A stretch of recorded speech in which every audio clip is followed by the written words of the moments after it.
All right, so if you've ever worked with Django, you know just how fast you can get a project off the ground. It's awesome. But what happens when that simple little app starts to get, well, complicated? Today, we're going to look at 3 advanced tools that'll help you take control of that complexity and really level up your Django game. So you did it. You built your Django app, it's out in the world, people are using it, and it's growing. That's fantastic. But with that success comes a whole new set of challenges, right? Suddenly, your once super clean codebase feels a little tangled. This is a classic problem, a real growing pain for developers. The big question is, what do you do now? So, here's our game plan for today. First, we're going to quickly talk about why this complexity happens. Then, we'll unpack 3 key tools to tame it: reusable views, global middleware, and web APIs. And finally, we'll see how using these tools helps you start thinking like a true Django architect. Okay, so let's set the scene. Every successful project eventually hits this point. Growth becomes this double-edged sword. You're adding cool new features, which is great, but you're also adding complexity. And let's be honest, probably a lot of repetitive code. You know how it is. In the beginning, everything's a straight line. It's simple, it's clear, you know where everything is. But as you add more and more, that clean line can start to look like a tangled mess. Your views get disorganized, you find yourself copying and pasting logic from one place to another, and the whole thing just gets harder to maintain. So how do we untangle all this? Well, the answer isn't to stop growing, it's to start building smarter. We're about to dive into 3 incredibly powerful Django features that are specifically designed to help you build organized, scalable applications from the get-go. Our very first tool is all about that classic mantra: work smarter, not harder. We're talking about class-based views. Think of them like reusable blueprints for handling all the different kinds of web requests your app gets. So what is a class-based view, or CBV? Simply put, it lets you use a Python class to handle a request instead of just a plain old function. Now, that might sound like a small change, but trust me, it completely unlocks the power of object-oriented programming, things like inheritance, and that is a total game changer for writing clean, reusable code. Yeah, this slide really nails the difference. With the old function-based views, you know that feeling of writing the same exact boilerplate code over and over again? Well, class-based views give you these built-in, reusable patterns that you can just grab and easily customize. It saves you so much time and effort. Let's make this real. Check out Django's generic ListView. Instead of writing a whole function to query the database and render a template, we just configure the class. We tell it the model to use, article.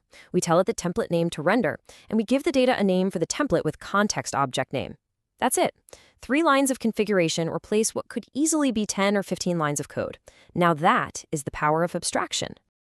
And it's the same beautiful story for handling forms with FormView. We just define the template, point it to our form class, and, crucially, tell it where to go after a successful submission with success URL. This one class handles the entire get and post process for you. Just think of all the if request.method equals post code you never have to write again. Okay, tool number 2 is middleware.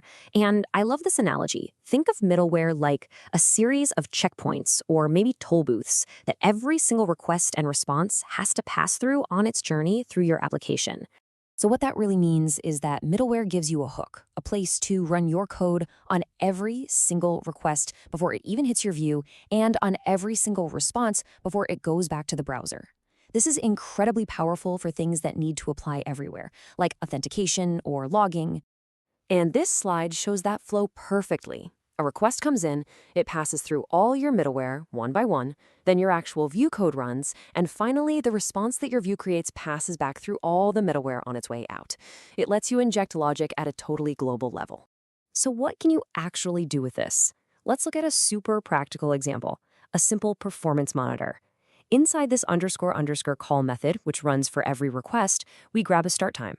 Then, and this line is the key, response equals self.getResponseRequest passes the request down the line to the view. Once the view is done and we get that response back, we just calculate the duration and log it. In just a few lines of code, you've built a powerful tool to monitor your app's health on every single page. And bam, you get tangible insight just like this.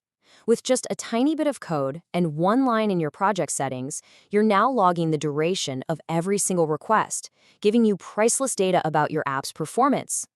All right, our third and final tool takes us straight into the world of modern web development, building powerful APIs with the absolutely incredible Django REST Framework, or as you'll always hear it called, DRF. The absolute heart and soul of DRF is the serializer. And I love this analogy. A serializer is like a universal translator. It takes your complex Python objects, like a Django model from your database, and it translates them into a universal format like JSON that any front-end framework or mobile app can instantly understand. And the data flow is just beautifully simple. Your complex data lives in the database as a model. The serializer does its translation magic, and out comes clean, simple JSON that you can send anywhere you want. And you know what? It works in reverse too, turning incoming JSON back into data you can save to your database.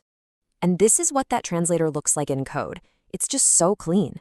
We create a book serializer that uses DRF's model serializer. Then inside the meta class, we just tell it two things: what model to use, in this case book, and which fields from that model we want to expose in our API. That's it. Seriously, DRF does all the heavy lifting for you based on this simple definition. But this is where it gets truly amazing. Instead of writing separate views for listing books, creating a new one, updating one, and so on, we use something called a model view set. We just give it the query set of all books and our serializer class from the last slide. Then we create a router and we register our view set with it. This is where the real magic happens. The router automatically generates all the URL patterns you need for a complete API. And just look at what you get.